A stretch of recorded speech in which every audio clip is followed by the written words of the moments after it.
What's up, everybody? My name is Godzi, and welcome back to another episode of Death Flag Simulator. And it's a game where people die. Ha ha ha! I'm funny man. Anyways, I have a cherry Pepsi because fuck sound quality. Plus, this sound is cool. Yeah. I love how it steams when you do it quickly. Yes, it's a reading game, and I have a drink for it. Isn't that very, very professional of me? I'm sorry I'm thirsty and need some caffeine to get through my day when it's already almost 3 p.m. Anyways, as always, I need to preface the video by saying my brother will be screaming because Fortnite, my dog will be screaming because Cars, my mom will be screaming because breadcrumbs on the counter, and my dad will be screaming because politics. So, yeah, I forgot to put my recording sign on my door. Oops, whatever, my mom should already know. And my dad doesn't care, so my dad wouldn't care about the sign anyways. Whatever. I also have another sign that says, sleeping, do not bother me, and I always forget to put that up, too. Wonder how long into the episode it'll take for me to finish that Cherry Coke. Cherry Coke's better, no, wait, Cherry Pepsi. Cherry Pepsi's better than Cherry Coke.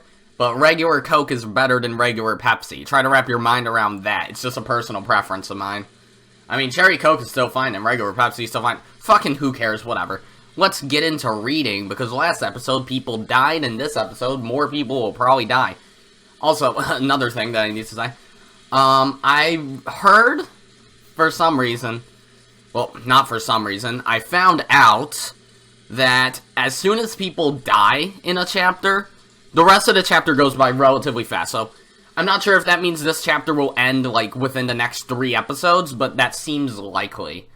So, yeah, maybe we'll have a hard reset and everyone will be alive again in just a few episodes, so that's pretty good. Also, I need to mention something that happened in episode 6 that I meant to mention in episode 7, then 8, then 9. At one point I said, Rosa, when she was still alive, she said, have it your way. And I tried to joke around and said Subway afterwards. Turns out that's the wrong slogan. It's the Burger King slogan that I was thinking of. So let's just pretend Rosa was a really, really bad Subway employee. And even in death, she's still making sandwiches wrong. Good on you, Rosa. You're the reason everyone hates Subway. Chipotle is better. And it always will be better. I'm not cutting out my drinking sessions because then it would take me more than a minute to edit the video. And I have to get it up for tomorrow, and I can't bother with 4 hours of editing. So, let's get into this. All that could be heard was the sound of the rain, the voices from the kids' TV program Maria was watching, and the engrossed Maria's cackling voice. My mom's dead. In other words, what greeted them as they returned dumbfounded from that horrible, bizarre scene, I don't know if you could see my cursor, but I moved it anyways, was the voice of Maria as she rolled around laughing at the TV. Those who returned to the room didn't know how to explain to Maria that her mother was dead, and were trapped by a suffocating silence. Alright, I know that this series is supposed to get very, like, ooh, supernatural things, and witches don't exist, but witches are clearly in existence, because they're in front of you, Batwer. So, I'm gonna assume that the actual mystery behind this entire series is that witches don't exist and it's one of the 18 people who caused every individual murder. So, obviously, top suspect for this would be Eva, wouldn't it? I mean, because all 3 of her siblings are dead, so therefore she's now the new head of the family. Or the heir, because Kinzo's alive, so whatever. Either way, if this were a real thing, and if I didn't know sooner events, I'd definitely be suspecting Eva. So, yeah, that's a little bit of a spoiler, but people die, and I kind of just spoiled Eva dies, which isn't even really that surprising. It wouldn't be that easy a mystery. Oh, the one sibling that's still alive of the 4. Yep, they did it. Also, we need to pay our respects, even though I did this last episode. Kraus, he didn't fucking know how to read. Rudolph, he screamed a lot. Kyrie, she had back pain. Rosa, she was an awful Subway employee. Shannon, her voice was difficult as shit. Goda was a dickhead. There we go. At first, Maria returned her stares with a dubious look. But when she realized they weren't trying to blame her for anything, she ignored them and again immersed herself in the TV program. Oh, okay, here comes the creepy music again. Although none of the music is probably ever going to compare to the part where Maria was reading that fucking letter. It sounded like a song at a Doki Doki Literature Club. It was ridiculous. The children wordlessly sat down heavily on the sofa. Their minds were probably blank from their state of shock. Everyone had already cried and mourned so much, but now they just vaguely sat there, their faces seeming to have lost all emotion. Only Cannon had returned to his usual calm expression. However, that probably didn't mean he'd been able to wipe out the shock. Yeah, actually, now that I think about it, Cannon is a pretty good suspect. I don't remember if he dies in this episode, but I'm going to assume that since different people die in each individual episode, there's a different killer for each episode.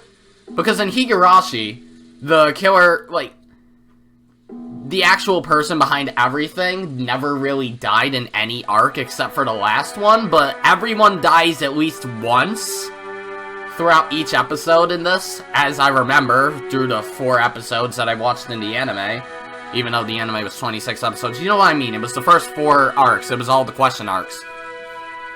Essentially, what I'm getting at is I think Cannon's probably responsible for this first one, assuming he doesn't die in it. Either him or George, because I don't remember if Cannon or George dies in this one. And I doubt Maria would be the culprit of any of them, since she's, 9. But the reason I say Cannon is because Cannon clearly wasn't very fond of Goda. Like, Goda was kind of a douchebag, and since Cannon's a human being, even he wouldn't be able to take too much. As for George being a suspect, I think that would mostly be... I don't really know. Perhaps Shannon is just like, no, I don't want to marry you, and what we saw was a lie. And he killed her, put the ring on her finger to make it seem like he wouldn't have killed her, because she accepted the marriage, blah blah blah. And then the rest of the people that died in each of those scenarios were a no witnesses type deal. So, yeah. However, that probably didn't mean he'd been able to wipe out the shock. Nothing was reflected in his eyes as he stared into empty space. Yeah, that's pretty incriminating, like a blank stare, being like, yeah, I'm not really too affected by this, but you can see it in my eyes that I'm affected by this. Hideyoshi kept on fidgeting, and every time he remembered that horrible scene, he started muttering about how he couldn't believe it, how it couldn't have been something from this world, how it must have been the work of demons. Every now and then, his mutterings produced a question directed at Nanjo. But the latter kept repeating in a calm, doctor-like manner that nothing could be understood by only glancing at the scene. Yeah, I guess it would make sense why Nanjo's not that affected by it. He's a doctor, he's definitely seen his fair share of dead bodies. And that until the police arrived, they wouldn't learn anything. Burping because soda carbonation. However, Nanjo only appeared calm next to Hideyoshi, who simply couldn't suppress his agitation and fear. In fact, Nanjo had also received a huge shock and his face was deathly pale. While even if he's used to seeing dead bodies, seeing like 2 servants and 4 of the Ushiromiya family members dead, yeah, that would probably affect him as the family doctor. Maybe that atmosphere was why she tried to rise to the challenge and take charge. Natsuhi appeared to be unchanged from her normal attitude, and she briskly gave directions. I will go see father. Genji, quickly contact the police. Certainly. I wonder if you would allow me to tag along, Natsuhi? Since Kraus is now gone, the task of aiding father has been left to me. It would be improper of me to relax here while relying entirely on you. Natsuhi was struck speechless by Eva's aggressive move in a situation like this. I think, at this point, Natsuhi starts suspecting Eva as the killer, but I don't remember for sure. She seemed to be claiming that with Kraus dead, the one to take responsibility shouldn't be his wife, but herself, the next highly ranked in the family. Or maybe she hadn't been at all happy when Natsuhi took command without reference to her in such an extreme situation. However, even Eva's mind had been blank from shock until a moment ago. She only came to her senses after Natsuhi started giving orders. I just realized my voice might be a little... No, it's actually perfectly fine. I guess I'm just talking a little quieter. The levels on my Bandicam thing are just really weird. I don't know if the sound is the same as usual, but fucking who cares. Just do as you like. Natsuhi started walking without saying a word more. Eva followed behind her. As they did, Kumasawa ran into the parlor. She usually wasn't the kind of person to run around, so under normal conditions, most people would have taken her entrance as a sign that something was the matter. But because everyone was still stricken with shock, they hardly even noticed her. Did she not know about what happened? I don't remember if she was at the scene. Her and Maria might be the only people who don't know about it, because she was in the kitchen, wasn't she? I don't know. Madam! If you're looking for Natsuhi, she went to see father. She'll probably be back soon. What happened, Kumasawa? You see, in the dining hall, there was blood. Blood! The ears of everyone in the parlor twitched. Everyone thought the same thing. I hope I misheard that. Any container can only hold so much, and no one here would be capable of handling yet another tragedy. So they all thought it. I hope I misheard that. What happened in the dining hall? When I went to the dining hall to set up for breakfast... Okay. The first one to start running was George. His harsh footsteps jogged Hideyoshi and Nanjo to their senses, and they chased after him. Battler and the others followed. They flew into the dining hall one after another, but they didn't find any change that might have caused Kumasawa to go pale. To those who had viewed that gruesome scene in the storehouse, it was a bit of an anticlimax. However, Kumasawa, who had followed them, pointed it out. There really were some traces of blood remaining on the floor. No body, though, which I knew, but whatever. But obviously that would have something to do with the actual murder. Because I remember once the witches start getting involved, they're just like, oh yeah, we did it, duh. We teleported everyone there, killed them, put the seal on the door, dar. But, thing is, that wouldn't make much sense. If there's blood not only on Natsuhi's doorknob, but also in the dining hall. Which, I believe, the dining hall would definitely be left, like... Alright, I think everyone was killed in different locations and the blood was cleaned up to an extent. So this is probably from Shannon, this bloodstain here. And the bloodstain on Natsuhi's doorknob was probably Kraus? I don't know. Like, maybe he was being chased by someone and he tried to get into Natsuhi's room, so it was 2 against 1 or something? I don't know. But in that case, it would have to be someone who's physically stronger than him. Which means George maybe Cannon? I don't know how strong Cannon is, but from what I remember, he's not the weakest character in this series. However, if you calmly thought about it, this definitely indicated the loss of a lot of blood. That's probably where Shannon was killed. There's another puddle of blood over here. What in the world? And that might have been Goda, or one of the other family members? I don't know. It appears that a great deal of time has passed. It's probably safe to say that they were killed here last night. It definitely looks that way. We were talking together in the dining hall until late into the night. After that, someone must have forced their way in. Ah, never mind. So Rosa, Rudolph, Kyrie, those 3 were probably killed there. I don't know about Shannon and Goda, but Kraus was probably definitely killed near the door. Dad, when did you and Mom slip out of the meeting and go to sleep? It was a little past midnight. So, we should probably assume it happened after that. Are you kidding me? Give me a break. Milady, please stay strong. After seeing that hell on earth in the storehouse, this is nothing. I mean, blood isn't really that bad. Well, I personally am not very affected by it. I'm taking a forensics class in school right now. I've already seen multiple pictures of one dead body, which is fun. That's the first time I've ever seen a picture of a real-life dead body, so that's fun. His neck was entirely cut open. I mean, if you want to see it for yourself, go look up the Jodi Arias case. That was fucking crazy. Really? Good for you. I feel like my head's gonna explode. This is a dining hall, right? Every day, this is where I'd eat, complain about school, complain about homework, talk to my dad about my grades. That's what this place is to me. Milady, it wouldn't be good to remain here any longer. Let's return to the parlor. I agree. Uncle Hideyoshi, I think this room will be really important to the police. Don't you think it'd be bad if we trampled all over it? Fuck, sorry, burped. Battler proposed this in a slightly firm voice, along with Cannon. He grabbed the pail and shaking Jessica's shoulders. Everything here is just as Battler said. Wait. My Nanjo voice always fucks up. There is nothing more to be gained from remaining in this room. Nanjo spoke while looking at everyone's pale faces. Even though that horrible scene in the storehouse felt like something not of this world, at least then we'd been able to leave, to cut ourselves off from that place and run away. Everyone had shared in that feeling. However, this dining hall was different. It was the mansion, the main building on this estate. Alright, I'm gonna check my levels on the microphone. Alright, the sound levels should be fine, I just don't know why it's being weird.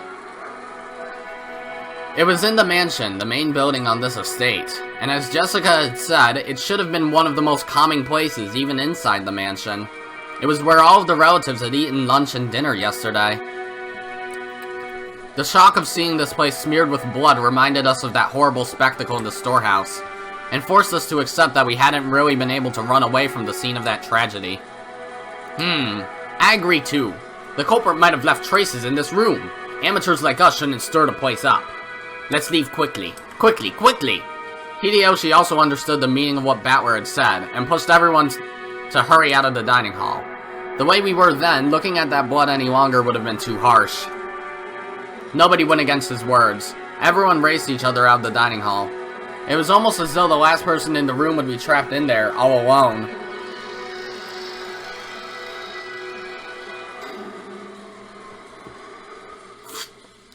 Okay.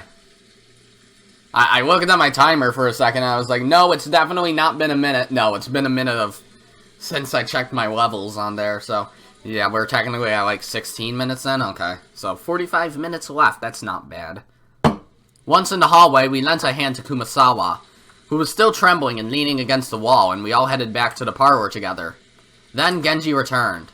Oh, Genji, were you able to contact the police? As to that, I'm afraid I must apologize. I don't know if it was a failure of the radio or something else that caused it, but... What the? So you couldn't contact the police? Both the phone and the radio failed? My apologies. A boat will be arriving on Monday morning, and I believe we will be able to borrow their communications equipment. Isn't there a boat on this island? Can't we just take a little trip out to the Najima Police Department? Hideyoshi, that would be impossible with this weather. At the very least, we can't do anything until the typhoon passes us by. Krause's boat is being repaired and is not on the island. Therefore, we must wait for the boat coming on Monday. Huh. Well, obviously the culprit's responsible for cutting the phones and the radio. How could this happen? 6 people are dead. The phones and radio aren't working and there's no boat. So until the typhoon passes and the boat comes, in other words, until tomorrow morning, we're gonna be stuck here on this island, unable to contact the police, aren't we? Which means that, not just us, but the criminal who killed everyone is also confined to this island. That certainly follows. The culprit who killed everyone is still here on the island, and then they start suspecting each other. So the bastard who killed Dad and the others must still be hiding somewhere, unable to escape. Damn it. Damn it, damn it, damn it! I'll catch that bastard. No way I'll hand him over to the police. I'll slice him to bits myself. Ah! I can't scream. Oh, fuck. Maria had finally realized that something odd was happening in the parlor. Rather than noticing something odd, it was probably better to say she felt unhappy and neglected, since everyone was getting so excited about something only she didn't know about. Ew, Jessica, did someone die? Uh-oh. This is when she goes crazy.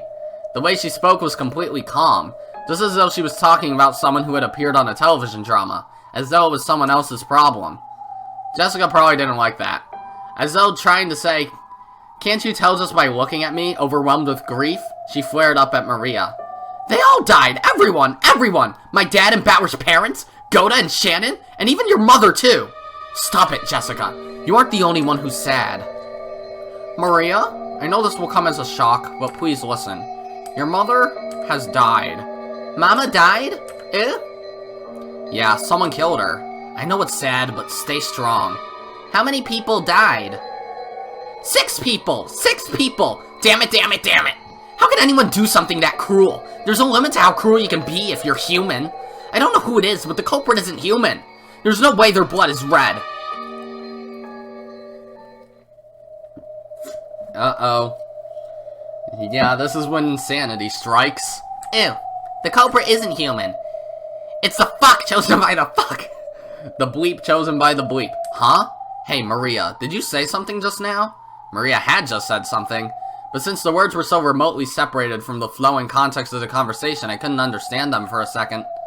When I tried to ask her to repeat it again, I was shocked by the sudden sound of Aunt Natsuhi's loud voice coming from the entrance to the parlor. It looked like Aunt Natsuhi and Aunt Eva had returned from their trip to see grandfather. You can't contact them, even with the radio?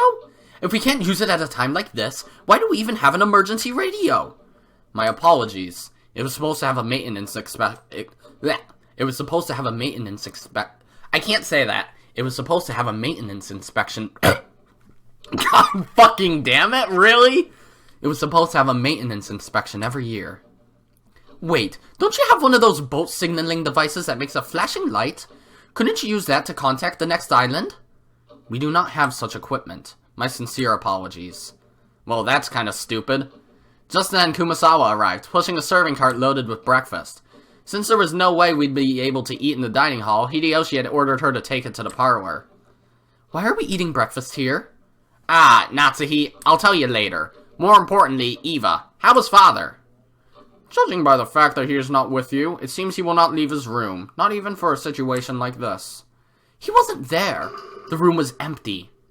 Uh-oh, I heard a raindrop. Kinzo. Uh-oh. Disappeared from his study unnoticed. Kinzo's study has everything from a bed to a toilet to a bathtub, so it's extremely rare for him to go outside. However, he does occasionally go out for a walk on a whim without telling anybody, and his disappearance invariably leads to a huge uproar throughout the house. He usually comes back as soon as he gets hungry. Usually. Huh. Well, that's not good. What the? Where could he have gone at a time like this? Do you mean to say that the master has left his study? That is correct. I was surprised myself. I wonder when he left his room. Do any of you have an idea? Natsuhi looked at Genji and Kanon as she said this.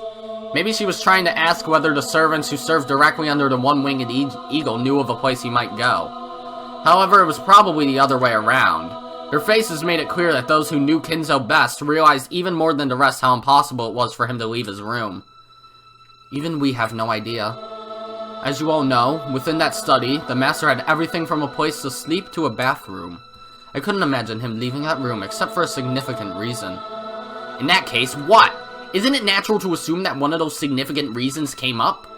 We still cannot be certain that's the case. Anyway, he is a fickle person, so it's possible he went for a walk by himself, unaware of the current situation. If that is the case, then we must act in all haste to tell him what has happened and ask for instructions. That's right. Although I don't want to think about it, it's possible something has happened to him, isn't it? Okay, now I have a new suspect. Natsuhi. Like, I know her fate in this, but I'll explain later on why I think why I think it's possible she did this all. I'd rather not even consider such a sinister possibility. No one had seen Kinzo since the discovery of those 6 terrible corpses. On top of that, the phones were broken, the radio wouldn't reach anyone, and there was no way to contact the police. Apparently the typhoon would leave tomorrow and a boat would come. But until then, no one could rely on anyone outside the island, nor could they escape the island. The tragedy had hit everyone so abruptly that they'd lost all their composure. Everyone felt a heavy silence, everyone was impatient. Even though they needed to do something, they couldn't think of anything. So some of them held their heads in their arms while others got irritated. Fuck. Right now, no one could explain what was occurring on this island. Rokenjima.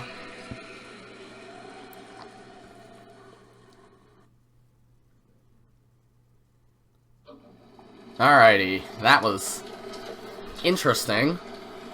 I forgot Kinzo went missing, and even now I don't remember that from the anime. After that, we ate the breakfast Kumasawa had made, which felt dry and tasteless. Of course, this was right after something like that had happened. No one felt particularly hungry. However, we understood logically that not eating would weaken our bodies. It would also be rude to Kumasawa, who had made the breakfast.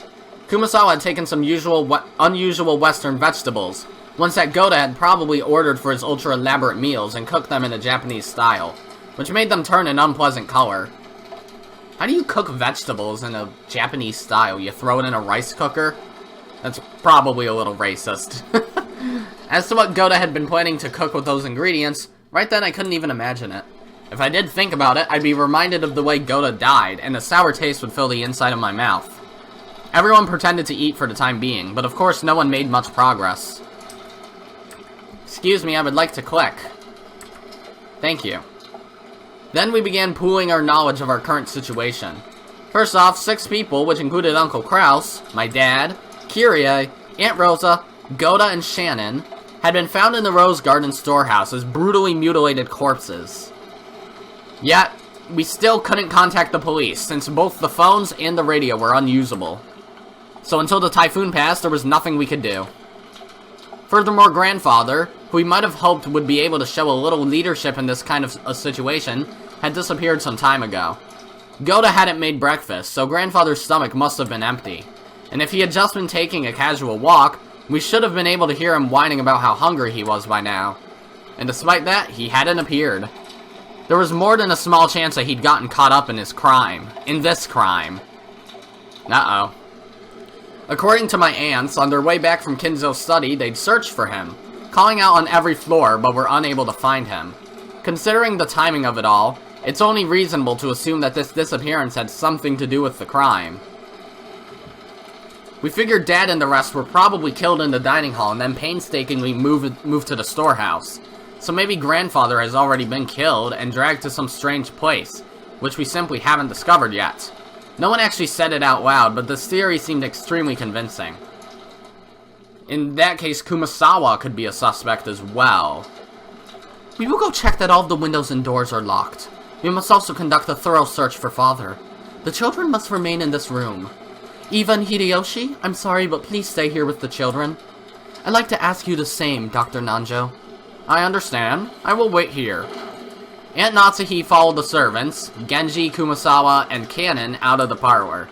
All that was left was Aunt Eva, Uncle Hideyoshi, Dr. Nanjo, and the 4 of us children, a total of 7 people. Let's all stick together and maybe watch some television while we wait. Though I doubt we'll find anything good in the middle of the day on a Sunday. Uncle Hideyoshi started acting cheerfully, trying to brighten up this gloomy atmosphere. Ew! Good show! Watch it! Watch it! Ew! Oh, really? You want to watch TV, Maria? Then come and watch it with your uncle. Maria was the only one who joined in. Even though Maria had been told of her mother's death, she didn't show the slightest flicker in her emotions. Was it really normal for a 9-year-old girl like Maria to act so much like a very young child?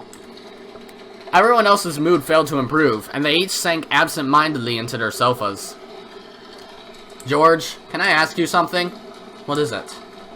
Just now in the storehouse, you said something about Shannon in a ring. Did you give that to her? George didn't answer, but he hung his head and closed both of his eyes. There could be no clearer response. Quit it, Battler. Figure it out yourself. You're right. I shouldn't have asked.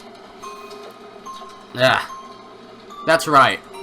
Oh wait, it's George talking. That's right. It was me. Last night I proposed to her. That was when I gave her the ring. I told her that tomorrow, she should put it on whatever finger she wanted as her answer. Haha. Guess it was a pretty pretentious thing to say. And that ring had been on the ring finger of Shannon's left hand. Well, several years ago, Shannon came to me asking for advice. About you, George. I wonder what she could have said.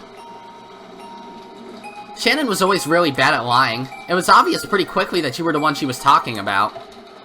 She asked whether it'd be okay for her to get close to someone, even though she was only a servant. She asked about what kind of things boys like, and what kind of clothes she should wear to make them happy. Lots of stuff like that. Well, I guess you could say I felt envious hearing her say that. So then she was given an engagement ring, and it all ended right there? I don't even know who's talking. Different people value things differently, but being proposed to by a man, well, it can be the high point of your life. So I'm sure, last night, Shannon was happy.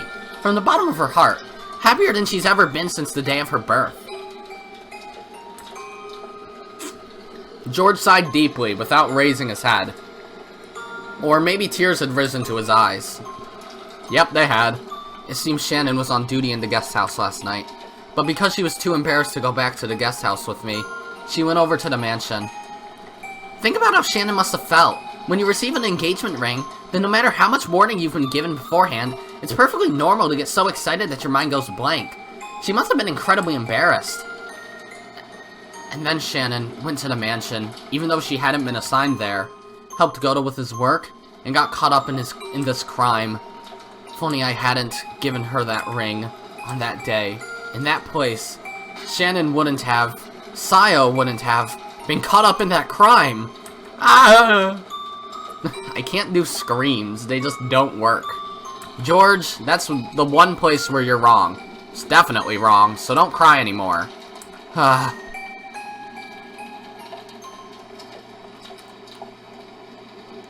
Battler, let's leave him be. After Aunt Eva said that, I stopped talking to him. Misplaced words of comfort might actually do more harm than good. Jessica sat down next to George and put an arm around him. Maybe only Jessica, who had known about George and Shannon's love since the beginning, and who had even discussed that relationship with Shannon, could comfort George now. Fuck, burping, sorry. I went over to Aunt Eva and sat down in the opposite sofa. Battler, you really are strong. It looks like you've kept a good hold on yourself. Look. The depth of the love becomes the depth of the wound, right? After all, it's not like how that old bastard died has anything to do with me. I feel bad about Kyrie, but well, she wasn't actually my parent. My. If that's so, you certainly were crying a lot back then. Well, I did think at least that much crying was due as gratitude to the parent who raised me. The speed of that changeover and that dry tone must have come from Rudolph. That kid would always get violently happy, sad, and angry, but he'd always regain his cool immediately afterwards. It's nothing like that. I haven't really been able to get over the shock yet. I think the only difference between me and everyone else is the kinds of emotions it stirred in me. What do you mean? I've been acting much calmer than George and Jessica. That wasn't because my sadness was any less intense or because I'd already recovered. My sadness was simply getting replaced gradually with a different emotion. Rather than sad, I'd say I'm more pissed off. What bastard did this and where? It's kind of been eating at me that I didn't get a chance to smack him upside the face. That was what I really wanted to do. I couldn't forgive myself if I just sat there, overwhelmed with sadness and hugging my knees. Since the time Dad and the others were killed, this island has been covered by the typhoon. Which means the bastard responsible for all this is still somewhere on this island. Yes, that would seem to be the case. I wonder if they're hiding somewhere in that dark forest even now. I felt like I'd had a very similar conversation with Kyrie the night before. That's right. After the letter from the person claiming to be Beatrice appeared at the dinner table last night, we talked about whether or not a 19th person actually exists. Aunt Eva, do you think this murder has anything to do with the letter from Beatrice last night? Oh, that one? Well, I wonder. All of the siblings agreed that the mysterious letter was sent to further complicate the problem of father's inheritance. As to whether that and the case this morning are related, it's impossible to tell at this stage. Was that letter really given to Maria by some witch called Beatrice? How could it be? All of it was a farce devised by father, wasn't it? He made Shannon or someone wear the dress from the portrait and trick Maria, right? Isn't that just the kind of overly intricate prank father would pull? Last night I talked with Kyrie about whether Beatrice actually exists, and Kyrie also said that Beatrice was probably one of the 18 of us. Isn't that obvious? There's no one else on this island besides us, right? Then there must be someone amongst us who's pretending to be Beatrice. There's no one else but us on this island, you think? Obviously, right? Are you saying there could be someone else here other than us? No one is on this island except us. There are only 18 people, so the one pretending to be Beatrice has to be one of those 18. Kyrie denied the existence of a 19th person by spinning the chessboard around. That's a soda break. Even though Aunt Eva hadn't constructed an argument that complicated, her opinion at least was the same. Except if that's the case, our situation starts to look very ugly. At the time of Beatrice's letter, the whole thing could be passed off as a prank set up by someone or another. However, if we're assuming there's no 19th person, we can't ignore this anymore. In other words, if there is no 19th person, then the culprit who killed Dad and the others is also one of the 18, right? So in other words, the person who killed them is one of the people inside this very mansion right now. Aunt Eva smiled meaningfully. It looked like she'd thought this conclusion should have been obvious from the very beginning. The culprit carried the bodies of those 6 into the storehouse. But even that was an impressive feat, don't you think? That shutter is always closed and locked, right? In other words, in order to carry them into the storehouse, the culprit would need to unlock the shutter. Come to think of it, Cannon was using a wheelbarrow towards... Yeah, he was using a wheelbarrow when we first met him, wasn't he? Meaning, if that wheelbarrow exists, it was probably used for this murder, and there would be blood in it. And probably a trace of the killer on the handles or something, unless they wear gloves. Eva! In other words, in order to carry them into the storehouse, the culprit would need to unlock the shutter. Understand? Is it possible the shutter was left open by mistake that day? The servant said it's always kept locked. In other words, unless the culprit took the keys from the servant room, there's no way they could have opened the storehouse. I'm actually gonna look at everyone, see if they wear gloves. Kinzo, can't tell. Natsuhi does not. Jessica does not. George does not. Hideyoshi can't tell. Eva does. Nanjo can't tell. Genji does not. Cannon does not. Kumasawa does not. And Maria does not. So that means only Eva was wearing gloves, likely. But Kyrie doesn't wear gloves. Rudolph doesn't wear gloves. Rosa doesn't. Goda doesn't. Shannon doesn't.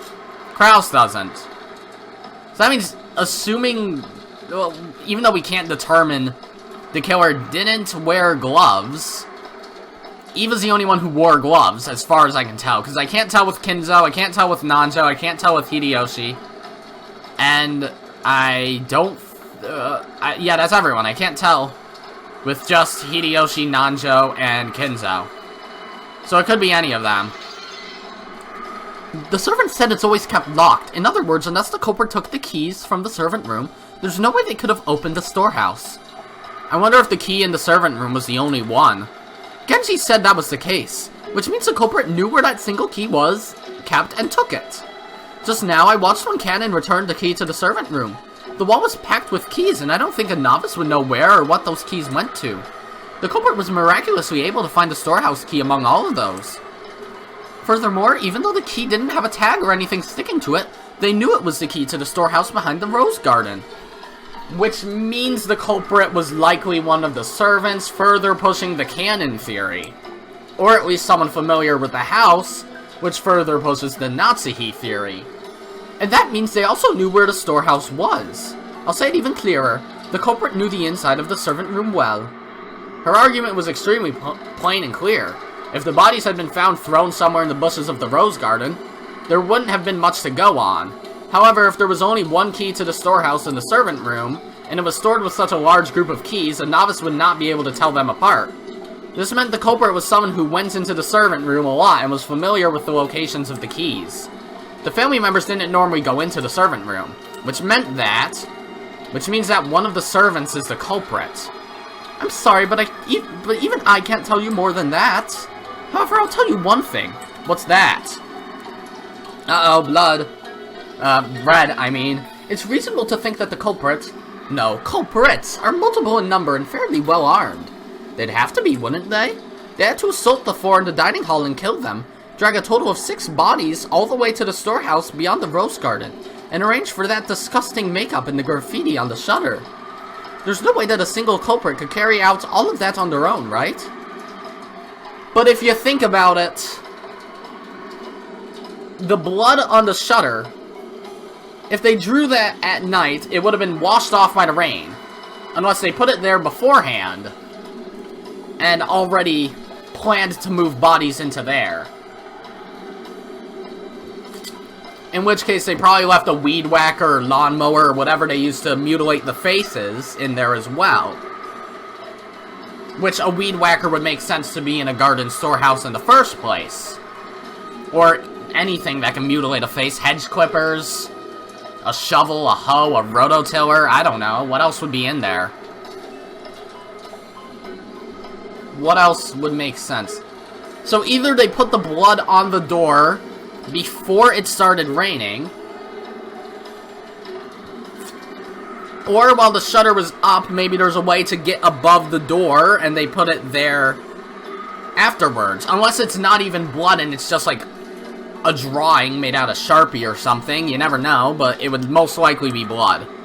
It made sense. It probably would have been possible for a single person with enough time, but it would take so incredibly long. It was probably safe to assume that a significant number of people were involved. In which case, Cannon...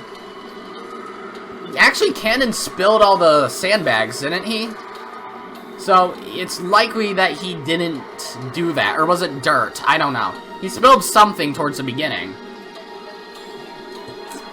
Which means Genji would be a good suspect, because he's probably a lot more capable of all that. Kumasawa likely didn't do it, and Goda, I suppose it's possible. And maybe he was killed by someone who witnessed the crime. Like, as a revenge thing. Maybe Cannon saw, like, Shannon and all them and was really angry and killed Goda in a blind rage or something. I don't know. But in the same way to make it seem like someone else did it. But then wouldn't he... No, that wouldn't make sense. If Cannon saw Goda committing that murder and hiding the evidence, he would likely kill Goda in a way that would make it seem like Goda was the odd one out. If he was killed in the exact same way, that would make it blend in and make it look like he's a victim as opposed to the odd one out.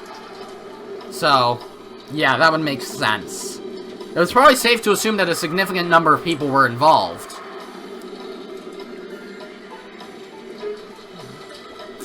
Whoa.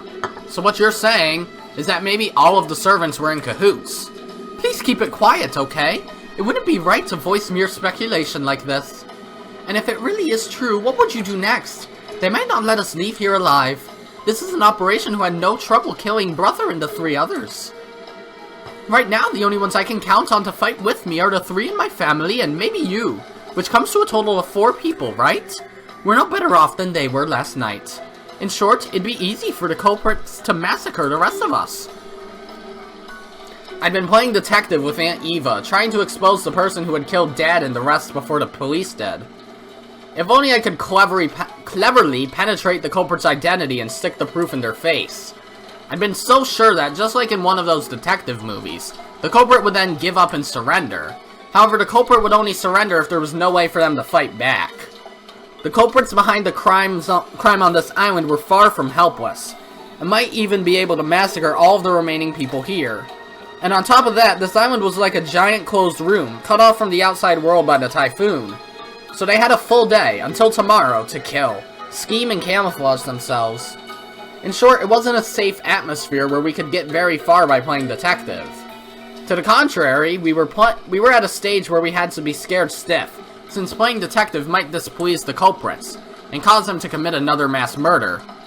I suppose it's possible that the true culprit might have a dead, like, fake body of themselves. So one of the 6 who died is still possible to be the culprit. I mean, I already had that theory about Goda, but it's possible Goda, being the newest to the family, as far as I'm aware, had a fake dead body of himself prepared to make it look like he was one of the first victims and he could kill the others in hiding. Well, it is just a possibility, right? But I can't bring myself to trust the servants yet. And that doesn't mean I only suspect them. Don't you think there might be some mastermind behind all this? A mastermind? Why do you say that? It's just the feeling. Think about what the word servant literally means. It means someone who serves as someone else's arms and legs, right? It was a bunch of Ushiromiyas family members who got killed. So naturally, there must be someone involved who stands to gain from that result. This was also plain and clear, except Eva killing Kraus in general, the only person who would have anything to gain from that is Eva.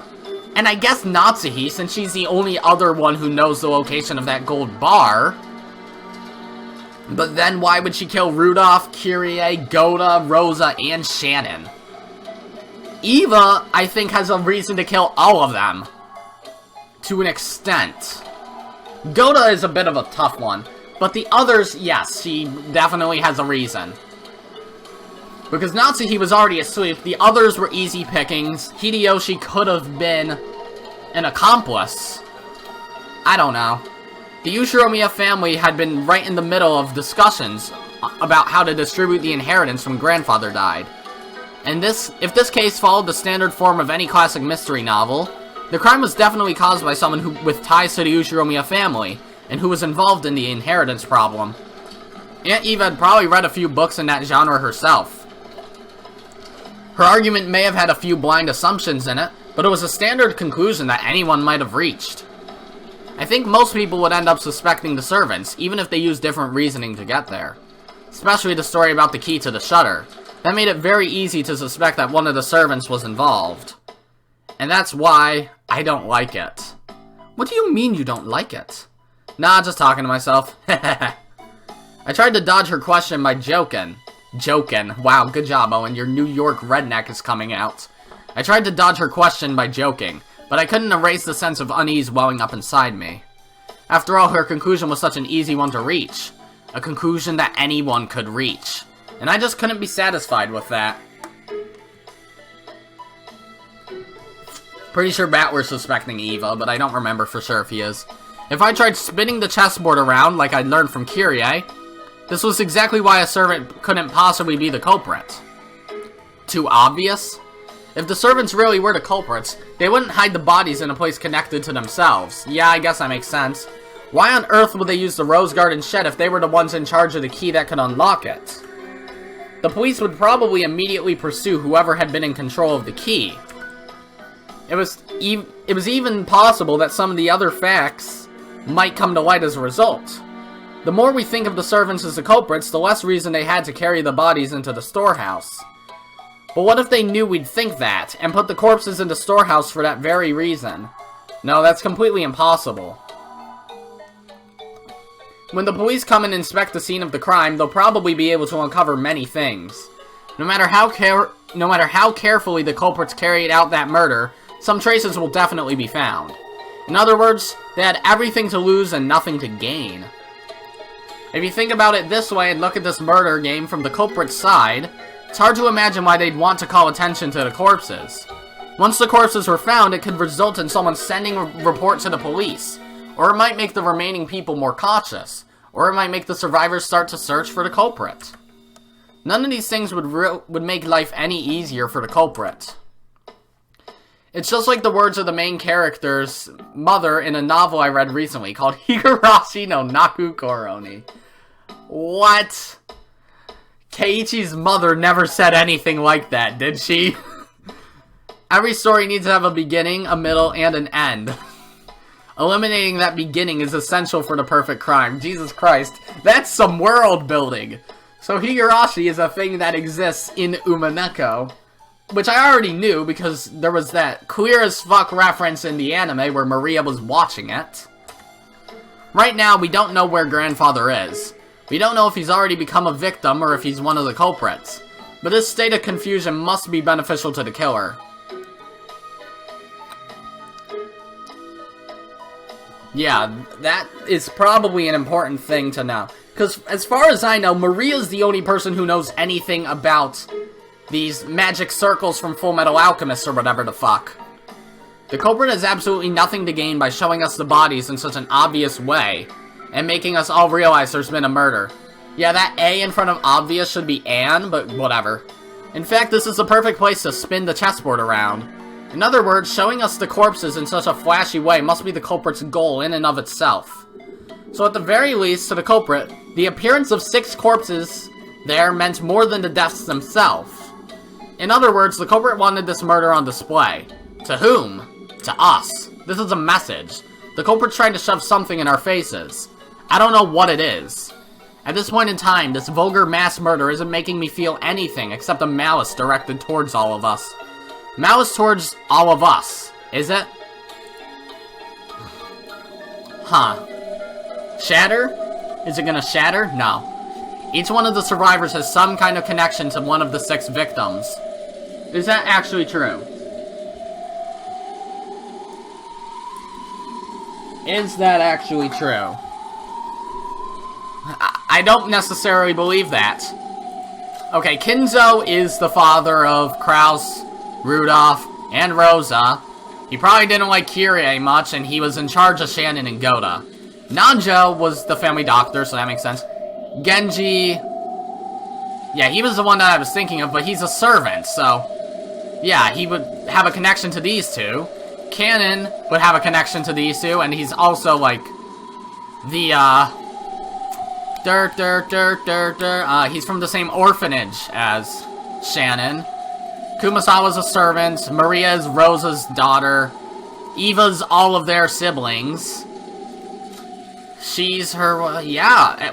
George, yep, everyone does, okay. Each one is, yeah. Uncle Krause's death brought Jessica the grief of losing a family member.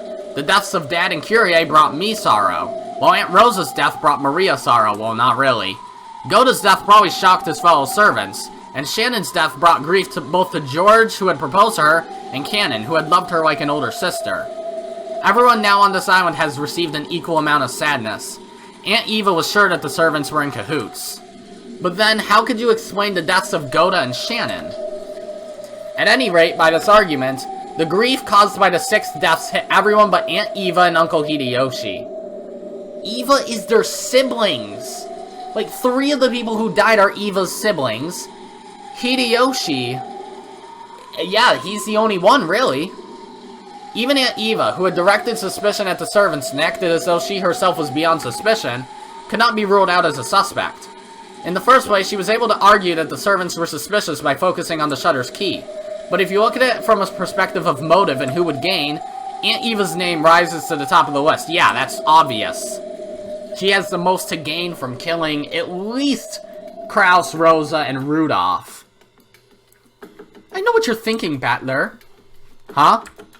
Oh no, please don't tell anybody about how my head's so full of obscene stuff.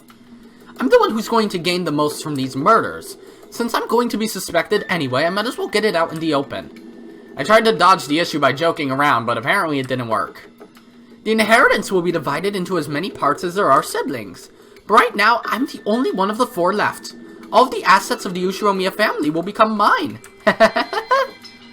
If Uncle Hideyoshi heard you, he'd say, could you give it a rest? It's not funny. I'm sorry. I was just fooling around, since I'm going to be suspected anyway, no matter how much I try to smooth it over. That's why, from my point of view, this murder might have been designed to cast suspicion on me. Unfortunately, my alibi for last night is weak. Could you tell me a bit more about last night? As you know, the discussion between the siblings of how to slice up and eat the inheritance continued until late into the night. But I don't know how late it lasted. My husband and I had woken up early that morning. We were so sleepy, and a little past midnight they let us go. We then returned to the guest house and rested there. Can anyone other than Uncle Hideyoshi prove that? No, wait, it's not like I suspect you or anything, okay? Oh, are you sure about that? I don't know if it counts as proof, but when we returned to the guest house, we were greeted by Genji, who asked if we needed a towel. I think that should be enough to prove we returned to the guest house a little after midnight. Though if my theory was correct, the servants would all be in cahoots, and that wouldn't actually make for much of an alibi. Hey, you've got a point there. Guess that means I'm playing detective with the real culprit right now, huh? However, let me say this for my honor's sake. If I was after the inheritance, I'd never commit such a bizarre set of murders. After all, if I just wanted to make them forfeit their rights to the inheritance, it wouldn't matter to me how they died. It'd be much smarter of me to try and make their deaths look like accidents. Especially if you're assuming I laid out some careful plan that involved even the servants. Except you could just be saying that to cast suspicion off yourself and onto Natsuhi, because you're obviously going to blame her. You've got a point there. If you're killing someone for personal gain, you definitely shouldn't make it look like a murder. Exactly! That's why I'm in such a blue mood. The police will probably treat me like the mastermind and investigate all kinds of things. Not fun at all. Aunt Eva shrugged with a bitter smile. It was just as easy to suspect Aunt Eva as it was to suspect the servants. So if we spin the chessboard around, does that make it impossible for the culprit to be her, suspicious as she is? However, if that sort of argument always works, then motive can never help us in any way. No, that can't be right. Knowing the motive must give us powerful clues towards knowing the culprit. That's why murderers from all time periods disguise crimes in complicated ways, cleverly preventing their motives from being discovered. Which is why Kanon's my top suspect, and Natsuhi is also a suspect. With Goda as number 3. I don't get it. I just don't get it. Every time I spin the chessboard around, it keeps flipping from front to back and back to front. Are my thoughts bringing me closer to the truth? Or are they not? Probably not. You know? Shatter. Shatter! Okay. Aunt Eva didn't want to talk any more than that, so I folded my arms and headed to the window to cool my head a little. As I looked over the parlor, I saw George and the others gathered, talking. It looked like they were talking about the magic circle that had been painted onto the shutter. As Uncle Hideyoshi thought back to that time, he started drawing the shape in the margins of Maria's notebook. What, he remembers it? I see. Since Maria was second only to grandfather in knowledge of the occult, she might understand what it meant. Oh, they actually know that? Okay. I think it was probably something like that. There was a mark that looked like a variation of a cross. Oh, there was a mark that looked like a variation of a cross. And then surround the circle all around the perimeter were these closely packed strange letters on all four sides of the cross. And in the four corners, there was something written. It didn't look like the alphabet or something like that. It was what they call ancient characters. And around the top of the circumference, there was a small mark. 5 small circles arranged in a plus sign, and straight lines connecting them. Ah, yeah. There definitely was something like that drawn there. Yep, there's no mistaking the shape. I don't understand the thin characters, but the arrangement was nearly the same. Everyone was staring down at that shape, so I stared down at it too. From what I'd heard, this had been painted on the shutter to the storehouse with some material that looked like blood. I see, this sure is unsettling. Grandfather's probably the only one who'd want to draw something this weird. Seriously, where did he go? I want to grab him and ask him what the hell this is supposed to mean. Jessica's voice contained impatience and anger. She hadn't gone so far as to say grandfather was the culprit, but she seemed sure that grandfather knew something about the culprit's background, obviously, if they're a member of the family, or a servant, or Nanjo. Of course, if you were searching for a link connecting the Ushiromiya family to the occult, 10 out of 10 people would think of grandfather. Also, to a person who knew nothing of the occult, this strange mark would have no meaning, which meant that this might have been something addressed to grandfather. That's right, and the reason the crime was shown to the survivors was so they'd find this. In that case, where had grandfather, the essential recipient of this message, disappeared off to? Does this shape ring any bells? Ew. Maria looked at the shape with a serious face. Maybe she was enthusiastic because this was her area of expertise. However, her appearance was that of someone separated from the events at hand. As though this thing hadn't been drawn on the shutter closed around her mother's corpse. My first impression was that the design resembled a German cross. Ah, it certainly does have that kind of design. Does it mean it has something to do with Germany? The German cross was originally a crest from a religious order of knights and was supposed to protect pilgrims traveling to sacred places. So in other words, this magic circle might have some religious meaning? This is starting to sound like gibberish. When I looked over at all of them, preparing to jump into the discussion, something shocked me. Maria was smiling, an eerie and incomprehensible expression on her face. Uh-oh.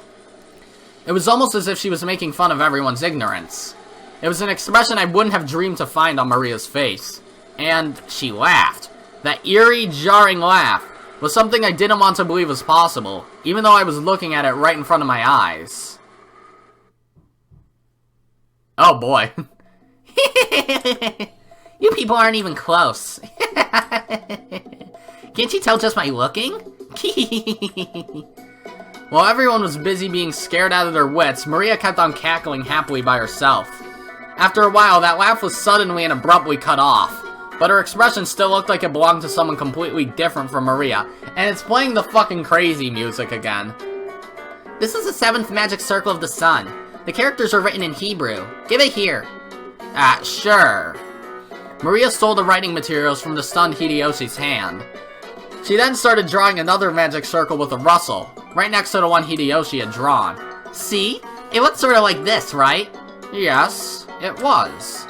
Maria, incredible! You really do know a lot. Jessica tried to smooth things over by praising Maria. Maybe she wanted to confirm that this was still the Maria we all knew so well.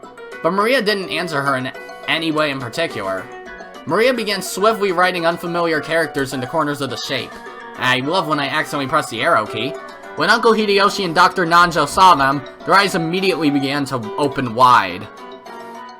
I'm gonna assume this is Maria.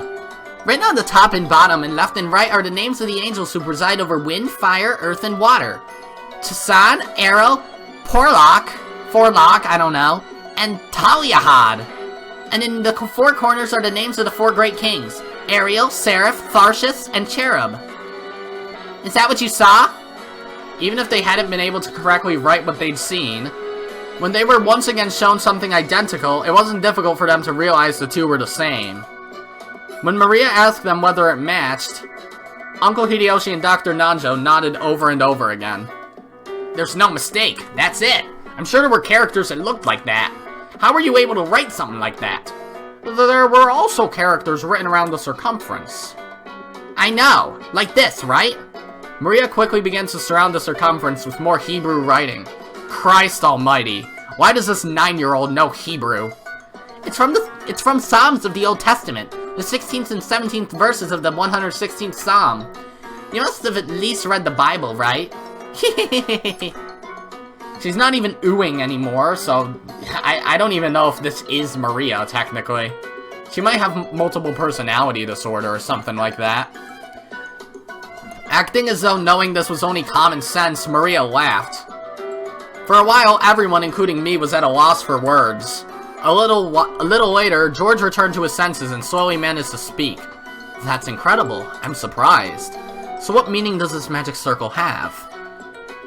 It's a magic circle to borrow the power of the sun. He who wears it as a talisman drawn in gold shall be able to break free from the bonds of any prison and receive the power to gain freedom. To break free from bonds and gain freedom? Sounds deep. The word bonds is not limited in its interpretation to some kind of physical object. Therefore, it does not only hold meaning for people locked up in an actual jail. It can also refer to a release from mental bonds such as ties of obligation and inescapable fate. 9 years old. Ties of obligation and inescapable fate, you say? That's also pretty deep. Hashtag deep. But I don't really understand. What does this have to do with those 6 bodies? Far from being released, they were killed and stuffed in a storehouse, weren't they? It's not like the magic circle was drawn for their sakes. The 6 of them were there for the sake of the magic circle. It's truly pitiable. What do you mean? What in the world do you mean when you say the 6 of them were there for the sake of the magic circle? Maria lifted up her pointer finger and waggled it as if she were making fun of us. That's written around the circumference. Can't you read it? Psalms, chapter 116, verses 16 and 17. I'll read it for you. The Lord has freed me from my chains. I will offer to you the sacrifice of thanksgiving, and will call on the name of the Lord. See? See, you say? I've got no idea what you're talking about. You're saying they're human sacrifices. Huh, now they're gonna connect it to the epitaph finally, aren't they? Huh, 6 sacrifices, I wonder what that means. If what Maria had just read aloud was a vital part of the magic circle, then it was saying that sacrifices had to be offered in order for this magic circle to be effective. So human sacrifices had been offered inside the storehouse where the magic circle had been drawn. A heartbeat later, everyone else seemed to reach the same conclusion. Some people were shocked, and others spat out that this was insane as they punched their knees. This was starting to get incredibly disturbing, and we couldn't accept it or understand it. I don't care what kind of magic circles or curses other people believe in, I won't pick a fight with them. But did they really kill Dad and the rest of the sacrifices for crap like that? I just couldn't stand that feeling. Compared to this, I preferred it when we were still disgusted by that theory about the fight over the inheritance. As I started getting pissed off with a feeling between anger and sadness, I broke from the circle everyone was in and returned once again to the window. Something had gone insane since yesterday. There was that letter from the witch, Beatrice, that Maria had read aloud at last night's dinner. Ever since that point, it feels like like this whole mansion and this whole island have been getting more and more firmly locked inside some kind of bizarre world. That's right. When I think back on it, that letter was an invitation from the witch. The ruler of the nighttime island had invited us inhabitants of the day into another world. Another world, eee! The phone and the radio had been interrupted and the island was shut off by the typhoon. So you really could call this place another world cut off from the real one by now. Yeah, as this island is now, it's perfectly normal for a witch to send us letters and for human sacrifices to be offered up for the sake of magic circles. So what will happen next? Will some weird people wearing goat masks start doing the Bond Festival or something? Okay, that's weird. It's hopeless. It's hopeless. I don't get it. The inside of my head's all screwed up, and I don't even know what to think. Anger, sadness, the opposing emotions all swirled up together, and they started to suck me in. Unable to resist, I could do nothing but cover my eyes with my hands and trust in my mind and body as I started getting sucked in. Shatter. Shatter. Shatter. It's not gonna shatter. Alright, this might be a decent place to stop. I don't know when we're gonna get a shatter or a clock turn, so... yeah, we're just gonna end this episode here, even if this isn't a very good spot to end. We're a little bit over an hour now, so I'm gonna end now. So, I hope you guys liked this episode. If you liked it, be sure to press the like button, and if you didn't like it, fuck you too. Remember to subscribe, follow me on Twitter, and hit that notification bell to stay up to date on all my videos and stuff. And as always, my name is Godzi, and I will see you all next time. Goodbye!